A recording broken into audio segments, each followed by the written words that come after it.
Hey everyone, it's Amanda from Crystal Coast Originals. Thank you so much for joining me today. I wanted to show you guys the dried results of the video you're going to see today. It is this right here.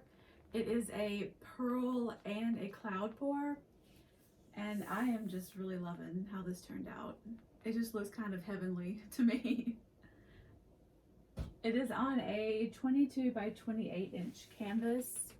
And this is for sale in my Etsy shop. If you guys are interested, I will leave a link in the description box for that.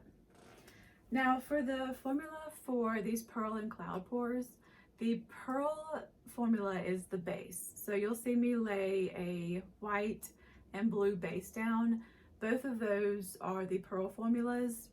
And as for the cloud formulas, I mix the cloud formula in with the flip cup. So you'll see me in the video make a cup with all the different color paints in there, and the cloud formula is in there. I just added a little smidge of the cloud formula.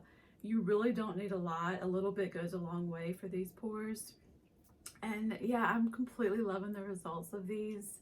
As usual, I will leave my formula and colors that I use in the description box, so please don't forget to check that out.